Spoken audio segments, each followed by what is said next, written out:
अस्सलाम वालेकुम। Welcome back to the rise हो रहा। हमने अपनी वर्ल्ड ज्योग्राफी की सीरीज स्टार्ट की हुई थी, आज उसका फिफ्थ लेक्चर है। चलिए हम स्टार्ट करते हैं अपना लेक्चर। आज के लेक्चर में, लेक्चर 5 में हम लोगों ने जो डिस्कस करना है, इंटरनेशनल बॉर्डर्स, इनके बॉर्डर लाइंस जो हैं, कुछ इंपॉर्टेंट बॉर्डर लाइंस जो कि हमारे पेपर में कवर होती हैं या कमीशन उसको देखता है, कवर करता है, हमने वो पढ़ना है। उसके बाद जो है टालिस्ट बिल्डिंग्स, वंडर्स देखने हैं वर्ल्ड के, एंशियंट भी एंड न्यू भी। उसके बाद वर्ल्ड फेमस डेजर्ट्स, इनके जो फेमस डेजर्ट्स हैं जिसको कमीशन कवर कर रहा होता है, हम वो डिस्कस करेंगे। ठीक है, ये चार पॉइंट्स हमने अपने इस लेक्चर में कवर करने हैं। तो स्टार्ट करते हैं। हमारा पहला पॉइंट है इंटरनेशनल बॉर्डर्स या बॉर्डर्स ऑफ द वर्ल्ड्स। ठीक है, तो बॉर्डर्स हैं वर्ल्ड के। तो वर्ल्ड्स लार्जेस्ट बॉर्डर कनाडा और यूएसए में है, अप्रोक्सीमेटली 88-90 किलोमीटर इसकी लेंथ है।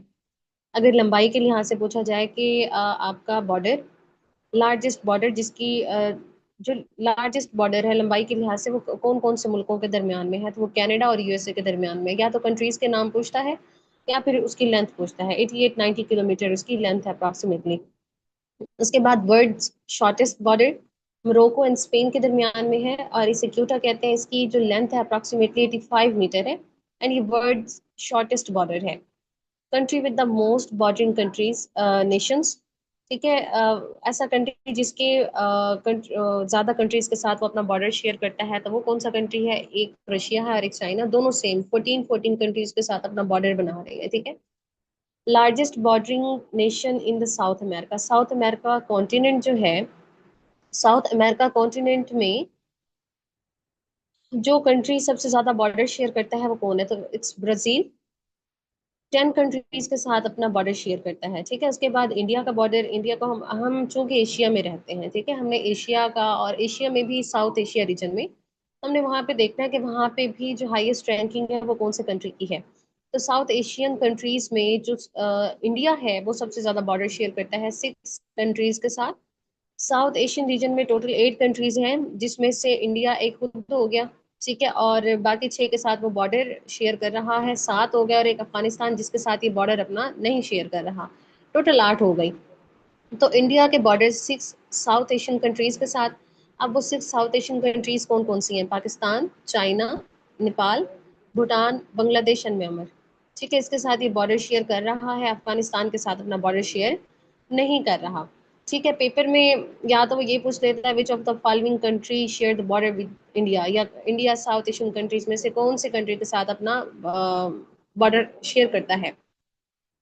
ठीक है, या तो वो इस तरह से पूछ देता है, या तो वो नाम दे देता है कि इंडिया कितने बॉर्डर, कितने कंट्रीज के साथ बॉर्डर उसका टच हो रहा है, या फिर वो कोई कंट्री का नाम स्पेसिफिकली पूछ देता है, या वो पूछता है कौन सा कंट्री उसके साथ अपना बॉर्डर शेयर नहीं कर रहा। ठीक है, तो आप जब ये देखते हैं, ये वाली एक बात हो गई। अब हम आगे चलते हैं कि साउथ एशियन कंट्रीज जो हैं टोटल कितनी है? 8। मैंने अभी ऊपर भी आपको बताया कि साउथ एशियन टोटल 8 कंट्रीज है। अगर आप इसको इनको इन 8 कंट्रीज को अब आपने याद करना है। टोटल 8 कंट्रीज है, इनको आपने याद करना है। वैसे हम इंशाल्लाह जब कॉन्टिनेंट्स को स्टार्ट करेंगे, कॉन्टिनेंट्स में हम रीजन वाइज, एशिया को रीजन वाइज पढ़ेंगे विद कंट्रीज, उनकी Capitals, each and everything. But अभी यहाँ पे हम याद कर लेते हैं, एक आसानी, एक काम हमारा हो जाएगा कॉन्टिनेंट में से। साउथ एशियन कंट्रीज 8 कंट्रीज हैं, उसमें साउथ एशियन में 8 कंट्रीज हैं, और उसकी ट्रिक क्या है, आपने उसको याद करना है। नाम हमने ऊपर पढ़ लिया, नाम ऊपर सारे हो गए। एक इंडिया हो गया, ठीक है, एक इंडिया हो गया, और 6 ये अंदर वाली कंट्रीज हो गए जिसके साथ इंडिया अपना बॉर्डर शेयर कर रहा है, और एक अफगानिस्तान हो गया। टोटल 8 हो गए। ये ऊपर नाम दिए हुए हैं। अब हमने इनको याद कैसे करना है? Pence, beta, beam, PAN। अभी इसको ना यहाँ, अभी पिछली जो ये वाली आपके पास ट्रिक है ना, एक मिनट, यस, अभी ये वाली ट्रिक है ना, इसको छोड़ें। ठीक है, अभी आप आ जाए इस वाली ट्रिक पे, फैंसी बीटा बीम पे आ जाए, फैंसी बीटा बीम पे आ जाए, फैंसी बीटा बीम। अब ये PAN है ना, इसको आपने पेंसी, आपने जो F की साउंड है उसको P वाली साउंड से पढ़ना है। Pence beta beam, PAN pan, C से C हो गया, पेंसी हो गया, और B से बीटा, और BIM बीम हो गया। ठीक है, पेंसी बीटा बीम। इससे आपके जो 8 कंट्रीज हैं वो याद हो गए, साउथ एशिया वाले। P से पाकिस्तान, A से अफगानिस्तान, N से नेपाल, C से चाइना, बी से भूटान, बी से बांग्लादेश, आई से इंडिया और एम से म्यांमार। ठीक हो गया? ये तो ये आपके पास टोटल 8 कंट्रीज हो गए जिसको हमने याद कर दिया पेंसी बीटा बीन के नाम से। सही है, तो आई होप आपको ये ट्रिक क्लियर हो गई होगी। अगर नहीं क्लियर हुई तो आप लोगों ने क्या करना है कि अपनी वीडियो थोड़ा सा पीछे करना है, बैक करना, और इस ट्रिक को अच्छे से समझ लेना है। जब आप ये ट्रिक समझ लेंगे तो कंट्रीज याद करना फिर आपके लिए मुश्किल नहीं होगा। और वो फिर पेपर में आपका एमसीक्यू जिस तरह से मर्जी आया हुआ हो, आप आसानी से अपने कंट्रीज को सॉल्व कर लेंगे, आप उस एमसीक्यू को टैकल कर लेंगे। ठीक है, तो उसके बाद टर्की के बॉर्डर्स हम देख लेते हैं। टर्की 8 कंट्रीज के साथ अपना border share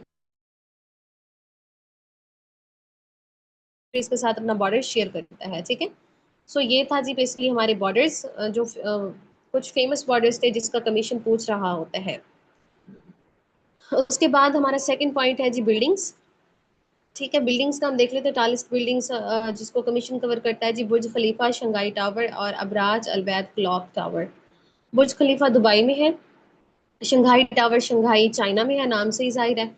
Abraj अलवैद clock tower मक्का में, मक्का सऊदी अरेबिया में है। ठीक है, तो बुर्ज खलीफा जो सबसे हाईएस्ट बिल्डिंग है हमारी, वो बुर्ज खलीफा है और ये एशिया में मौजूद है।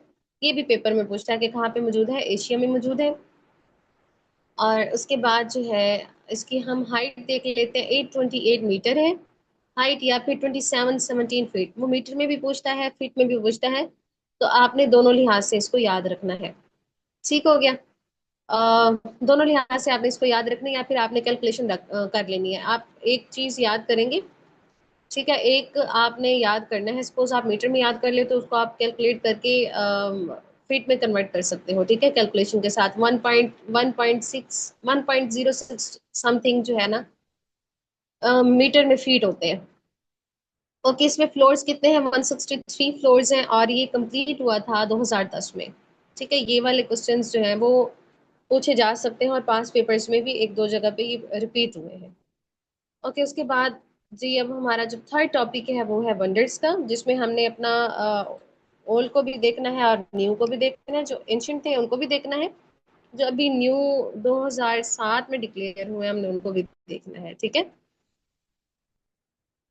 यस। सो ग्रेट पिरामिड हमारे पास 7 वंडर्स है ना टोटल, तो ये टोटल 7 हो गए। अब हम देखते हैं कि अच्छा जो यहाँ से पेपर में पूछा जाता है ना, वो इनकी लोकेशन पूछी जाती है। ठीक है, मीन की कौन सी चीज कहाँ पे कौन सी कंट्री में मौजूद है। ठीक है, वैसे जो जब हम इंशाल्लाह कॉन्टिनेंट्स पढ़ेंगे उसमें हम कंट्रीज पढ़ेंगे, हर कॉन्टिनेंट की कंट्रीज को हम याद करेंगे तो आपको कंट्री के साथ साथ उसका कॉन्टिनेंट भी पता चल जाएगा। अगर वो ग्रेट पिरामिड ऑफ गिजा का पूछता है तो वो कौन से कॉन्टिनेंट में है आपको तब भी पता होगा, और कौन से कंट्री का पूछता है आपको तब भी पता होगा। अभी जस्ट आप यहाँ पे कंट्रीज याद करें। जब हम कॉन्टिनेंट्स में कंट्रीज को पढ़ेंगे, कॉन्टिनेंट वाइज कंट्रीज पढ़ेंगे, तो आराम से आपको पता चल जाएगा कि अच्छा ग्रेट पिरामिड ऑफ गिजा कहाँ पे है, और उसके बाद हैंगिंग गार्डन जो है वो कहाँ पे है, कौन से कॉन्टिनेंट में है। कंट्रीज तो अब हम यहीं पे याद कर लेंगे। ठीक है, पिरामिड ऑफ गिजा जो है इजिप्ट में मौजूद है। Hanging gardens of Babylon, Babylon Iraq का पुराना नाम था। तो अगर आपको इराक का पुराना नाम आता है तो आंखें बंद करके आप इराक पे टिक कर सकते हो। ठीक है, उसके बाद आपके पास statue of Zeus Olympia Greece में मौजूद है। और उसके बाद जो है इसकी भी बहुत अच्छी एक हिस्ट्री है, बहुत अच्छी स्टोरी है। इंशाल्लाह जब हम अपना ओलंपिक पढ़ेंगे ना, ओलंपिक वाले लेक्चर में, तो ये अच्छे से कवर हो जाएगा। इंशाल्लाह उसको हम कवर करेंगे। उसके बाद है जी टेम्पल ऑफ आर्टिमिस, फेसस में ये मौजूद है, फेसस टर्की में। म्यूजियम एट हेलिकार्निकस, बॉटरम टर्की में ये मौजूद है। क्लॉसेस ऑफ होडीज, होडीज आइलैंड ग्रीस में मौजूद है। लाइटनिंग हाउस ऑफ अलेक्जेंड्रिया, फारस अलेक्जेंड्रिया में मौजूद है, अलेक्जेंड्रिया इजिप्ट में मौजूद है। ठीक हो गया, तो ये हमारे थे 7 वंडर्स जो कि एंशियंट थे। इनकी लोकेशंस पूछी जाती हैं, सपोज के हैंगिंग गार्डन कहाँ पे मौजूद है। ठीक है, उसके बाद टेम्पल ऑफ आर्टिमिस कहाँ पे मौजूद है, क्लोसेस ऑफ होडीज कहाँ पे मौजूद है। इसी तरह से वो इनको पूछ रहा होता है, हमने इसका कॉन्टिनेंट वाइज भी याद करना है और कंट्री भी कौन सी कंट्री में है वो भी याद करना है। जैसे देखिए यहाँ पे आइलैंड की बात की गई, तो आइलैंड भी हमने याद करना है। अब उसके बाद हमारे पास है ये आर्टिमिस जो है ये फीसस टर्की में मौजूद है। सपोज वो टर्की नहीं देता, फीसस दे देता है, तो हमें ये दोनों नाम याद करना। इसी तरह से हमारे पास जो है स्टैचू ऑफ जीस, सपोज हम इसको ना ग्रीस याद नहीं करते या ओलंपिया याद नहीं करते, दोनों में से कोई एक याद करते हैं और एक छोड़ देते हैं, तो वो इन दोनों को ही मेंशन कर रहा होता है, और साथ साथ कॉन्टिनेंट को भी कभी कभी मेंशन कर रहा था, जैसे ऊपर मैंने आपको बॉर्डर लाइन के बारे में बताया। ठीक है। तो वो जिस मर्जी लिहाज से पूछे, आपको ये चीजें आनी चाहिए। चलिए अब हम इनको देख लेते हैं कि कौन कौन सी चीजें क्या क्या है। जैसे कि ये आपके पास है जी क्लासेस ऑफ बॉडीज। ठीक है। क्लासेस ऑफ बॉडीज ग्रीस में मौजूद है। ठीक है। उसके बाद आपके पास है जी ये लाइटनिंग हाउस ऑफ अलेक्जेंड्रिया। ठीक। उसके बाद आपके पास है statue of Zeus Olympia Greece में मौजूद है। ठीक है। Museum at museum of Halicarnassus Turkey में मौजूद है। हैंगिंग गार्डन इराक वाला। उसके बाद ये है जी आपके पास टेम्पल ऑफ आर्टिमस टर्की में मौजूद है। ठीक हो गया। और ग्रेट पिरामिड ऑफ गिजा आपके पास ये है इजिप्ट में। ठीक है। तो जब आप इनको देख लेते हो ना, याद करना और देखना दो बहुत बहुत ऐसे समझे अलग अलग चीजें हैं। जो चीज आप एक दफा देख लेते हैं वो आपको बहुत लंबे टाइम के लिए याद रहती है, बनिस्बत ये कि जिसे आप पढ़ लें। पढ़ना ठीक है, लेकिन उसके साथ अगर आप देख भी लेते हैं चीजों को, तो वो चीजें बहुत लंबे अरसे के लिए याद रह जाती हैं, बनिस्बत अकेले याद किए हुए के। ठीक है। तो ये हमारे पास हो गए हमारे एंशियंट वंडर्स। अब आ जाते हैं जी न्यू वंडर्स की तरफ। 7 न्यू वंडर्स है। 7 ही ओल्ड थे और 7 ही हमारे पास न्यू है। तो न्यू वंडर्स जिन्हें 2007 में डिक्लेयर किया गया था, ग्रेट वॉल, जिनमें ग्रेट वॉल ऑफ चाइना है, पेट्रा है, क्रिस्ट ऑफ रेडिमर है, मिचू पिचू है, काइकन इट्जा है, क्लोजियम है और ताजमहल है। ठीक है। तो great wall of China India में मौजूद है, पेट्रा जॉर्डन में मौजूद है, क्रिस्ट ऑफ रेडिमर जो है रियो डे जनेरियो ब्राजील में मौजूद है। अच्छा, यहाँ पे इसको दो तरह से पूछ सकता है, तीन तरह से। तो तीसरी तरह वाला तो इंशाल्लाह जब हम कॉन्टिनेंट्स पढ़ेंगे वहां पे कवर होगा। अब दो तरह से किस तरह से पूछ सकता है, वो पहली बात तो पूछ सकता है कि आपके पास जो क्रिस्ट ऑफ द रेडिमर है वो कहाँ पे मौजूद है, या तो वो ब्राजील का ऑप्शन देगा या फिर रियो डी जनेरियो का ऑप्शन देगा। ठीक है। कभी कभी अगर हमारी किस्मत अच्छी हो, मतलब इसको मैं किस्मत ही बोलूंगी कि अगर आप लकी हैं तो आपने कोई एक चीज याद की है, किसी एक चीज के साथ आपने मंसूब करके याद किया और दोनों आएंगे और आपको समझ आ जाएगा यस ये उसी में ही है। ठीक है। तो इसमें से किसी एक को स्किप नहीं करना, आपने दोनों ही चीजें याद करनी है। मीचू पीचू पीरू में है।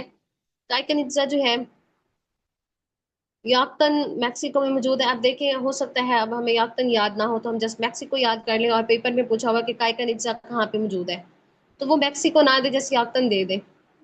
ठीक है।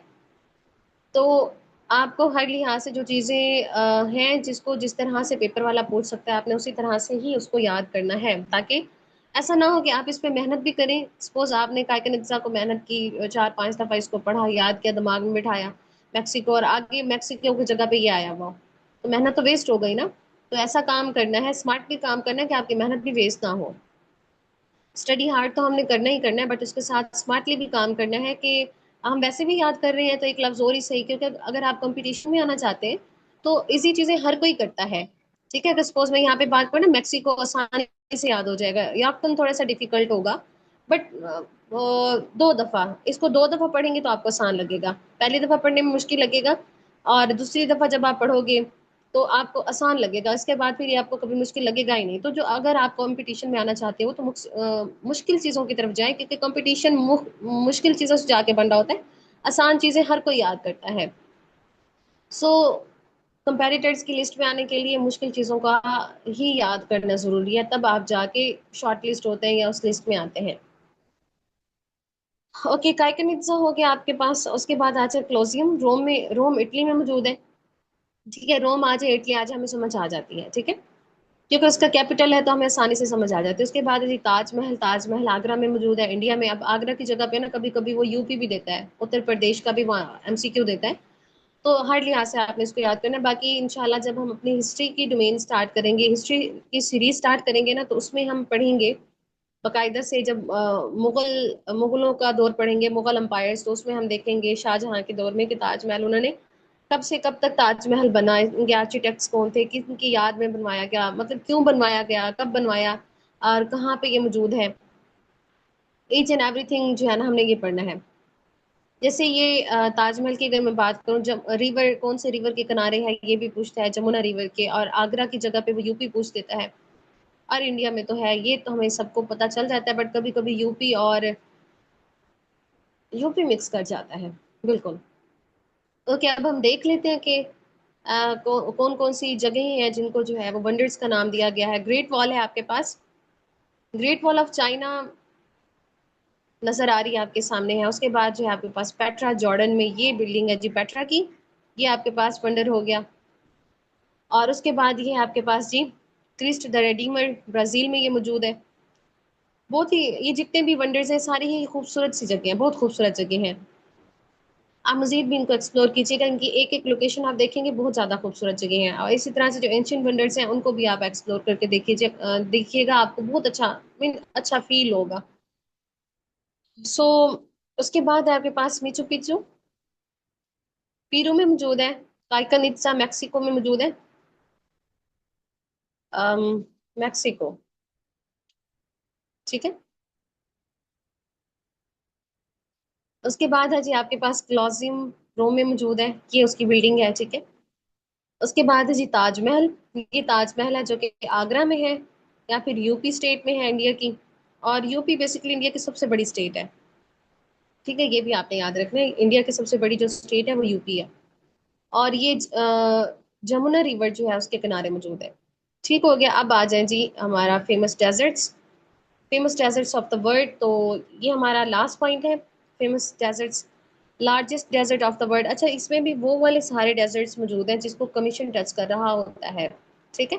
डायरेक्शंस चेंज करके वो दे रहा होता है, बातें यही होती हैं, बस वो इसको घुमा फिरा रहा होता है। अगर आपके कॉन्सेप्ट क्लियर है ना, अगर चीज़ों को आपने कंप्लीटली याद किया हुआ है, तो वो जैसा मर्जी उसको कम्प्लेक्स कर ले, आपको वो आता होगा, ठीक है। तो फेमस डेजर्ट्स हैं जी हमारे पास। अगर पहली चीज देखें, लार्जेस्ट डेजर्ट जो कि hot hot desert, largest hot desert की बात करें वर्ल्ड की, तो वो सहारा डेजर्ट है, अफ्रीका कॉन्टिनेंट में है। और इसने तकरीबन 11 कंट्रीज को कवर किया हुआ है। सहारा डेजर्ट 11 कंट्रीज को कवर करता है, अफ्रीका कॉन्टिनेंट में मौजूद है। सेकंड लार्जेस्ट डेजर्ट है आपके पास अरेबियन डेजर्ट, मिडिल ईस्ट में मौजूद है। उसके बाद है जी आपके पास गोबी डेजर्ट, मंगोलिया और चाइना में मौजूद है, ठीक है। और ये आपके पास जो है चाइना का सबसे बड़ा, सॉरी, एशिया का सबसे बड़ा डेजर्ट है, ठीक है। और 80% तकरीबन, अगर हम ना इसकी बॉर्डर्स की बात करें ना, ये मंगोलिया और चाइना वाली, क्योंकि ये पेपर में पूछा जाता है, तो मंगोलिया में तकरीबन ये 80% है, ठीक है, ठीक है। मंगोलिया में है ये 80%, और चाइना के अंडर है ये 20%, ठीक है। चाइना के अंडर कितना है, 20% है। ये पेपर में परसेंटेज भी पूछी जाती है। ओके, आप ये याद कर लीजिएगा। एक और चीज भी, गोबी डेजर्ट मंगोलिया और चाइना के दरमियान है, मंगोलिया के अंडर 80% है, चाइना के अंडर 20% है। एक बात ये हो गई। दूसरी बात ये है, ये पूछता है पेपर में कि चाइना चाइना हम लोग पर ना 14 कंट्रीज के साथ अपना बॉर्डर शेयर करता है, तो जो सबसे बड़ा बॉर्डर है ना चाइना का, वो इसी के साथ है, मंगोलिया के साथ है, ठीक है। Longest desert China, sorry, longest border China का मंगोलिया के साथ है। अच्छा, मैंने आप लोगों को पाकिस्तान ज्योग्राफी भी स्टार्ट कराई है, तो मुझे ये बताइएगा आप लोग कि पाकिस्तान का लॉन्गेस्ट बॉर्डर कौन से कंट्री के साथ है। पाकिस्तान का जो लॉन्गेस्ट बॉर्डर है वो कौन से कंट्री के साथ है, ये आप मुझे बताइएगा, ठीक है। और उसकी लेंथ भी बताइएगा। ओके, ये दो चीजें हो गई, आपके दो क्वेश्चंस हो गए जिसे आप बताएंगे। जिसे आप क्वेश्चंस बताने का पता है फायदा क्या होता है, आपको ये पता चलता है कि आपकी तैयारी कितनी हो रही है, कहीं आपका टाइम तो वेस्ट नहीं हो रहा। टाइम वेस्ट से मुराद क्या है कि आप टाइम दे भी रहे हैं और आपको चीजें याद भी नहीं है। जब चीजें याद नहीं होती तो आप उसको रिवाइज करते हैं, रिवाइज करने से आपकी चीजें न्यू हो जाती हैं। और फिर वो, जब एक चीज आप याद करके अगले दिन रिवाइज करते हो ना, तो जस्ट याद करके छोड़ देने से एक हफ्ता याद रहेंगी, और याद करके अगले दिन रिवाइज करने से 1 से 1.5 महीना वो आपको याद रहती है, ठीक है। एंड देन आप उसको दोबारा एक हफ्ते बाद फिर रिवाइज कर लें। जितनी आप रिवीजन अपनी बढ़ाते जाएंगे, उतनी आपकी जो ये टाइमिंग है याद रहने वाली चीज़ों की, वो बढ़ती जाएगी। ओके, अगला हमारे पास फोर्थ नंबर पे डेजर्ट है तकली मकान डेजर्ट, चाइना में मौजूद है। कलाहारी डेजर्ट साउथ अफ्रीका में मौजूद है। थर्ड डेजर्ट इंडिया और पाकिस्तान में मौजूद है। और ये डेजर्ट, थर्ड डेजर्ट जो है बेसिकली इसमें पाकिस्तान में सिंध की तरफ है, ठीक है। पाकिस्तान में किस तरफ है, सिंध की तरफ है। और इंडिया में ये राजस्थान की तरफ फैला हुआ है, ठीक है, फैल जाएगा इंडिया में, राजस्थान की तरफ फैल जाएगा, ठीक है। ये पाकिस्तान और इंडिया दोनों की तरफ है। इंडिया वाली बात आपने याद रखनी है कि इंडिया में किस तरफ चला जाएगा, मैं यहाँ पे लिख देती हूँ, इंडिया में राजस्थान की तरफ, राजस्थान तान की तरफ चला जाएगा, ठीक है। ओके। पेटागोनियन डेजर्ट अर्जेंटीना में है, साउथ अमेरिका में। अब इसका याद वो कंट्री भी पूछता है, कभी कभी उसका कॉन्टिनेंट भी पूछता है। कॉन्टिनेंट कंट्रीज आपने दोनों याद करनी है। ग्रेट विक्टोरिया डेजर्ट ऑस्ट्रेलिया में है। ऐसा ग्रेट विक्टोरिया जैसे ही सामने आता है पता चल जाता है कि ये ऑस्ट्रेलिया में है। कराक्रम डेजर्ट तुर्कमानिस्तान में है, ठीक है, सेंट्रल एशिया में मौजूद है। और उसके बाद नबीब डेजर्ट जो है आपका नेम्बिया में है, साउथ वेस्टर्न अफ्रीका में। मुजाब डेजर्ट जो है कैलिफोर्निया यूएसए में मौजूद है। California is the state of USA. Atacama desert Chile में है और ये ड्राइएस्ट डेजर्ट है ऑफ द वर्ल्ड। इसकी स्पेसिफिकेशन आपने याद करनी है, ये ड्राइएस्ट डेजर्ट है दुनिया का। और ये कौन से कॉन्टिनेंट में मौजूद है? साउथ अमेरिका में मौजूद है।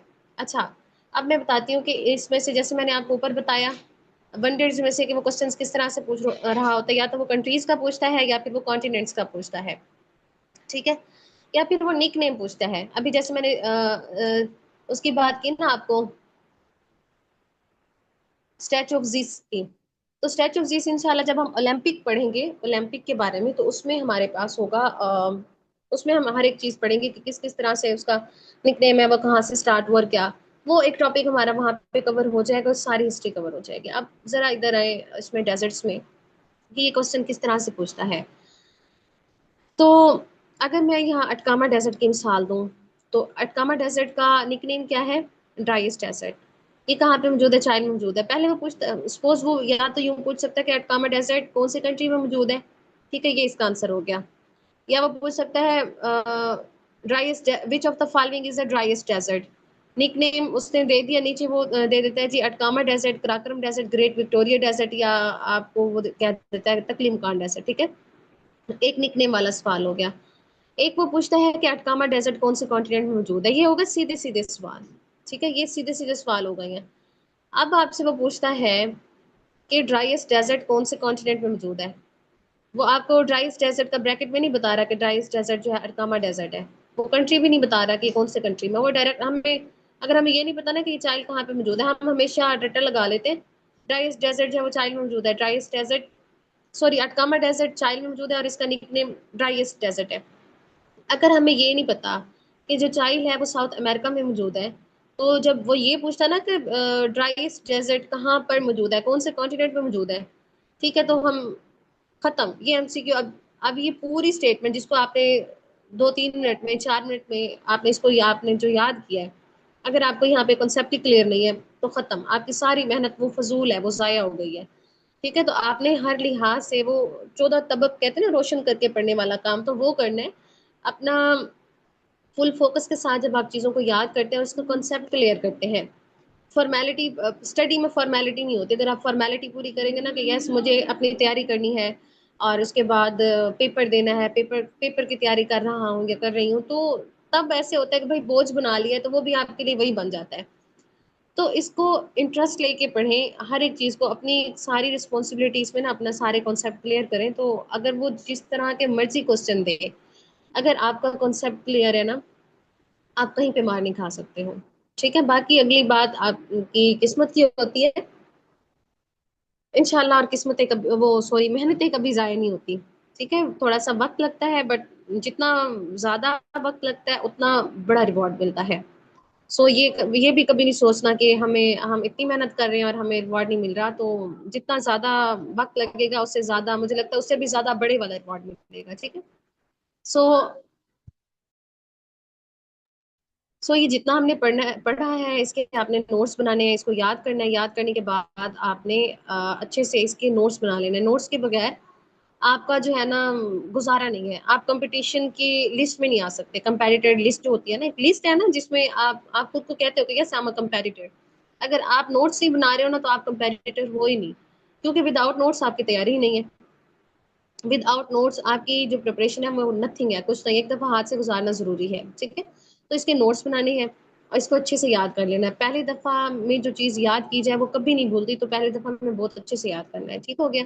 आई होप आपको सारी चीजें क्लियर हो गई होंगी और लेक्चर आपको समझ आया तो आपने अपने फ्रेंड्स को भी शेयर करना है ताकि उनका भी फायदा हो, और साथ साथ आपका तो फायदा हो ही रहा है, ठीक है। और इसको लाइक कर दीजिएगा, वीडियो को शेयर कर दीजिएगा, चैनल सब्सक्राइब कर दीजिएगा। खुश रहे, अपना ख्याल रखें, अल्लाह हाफिज।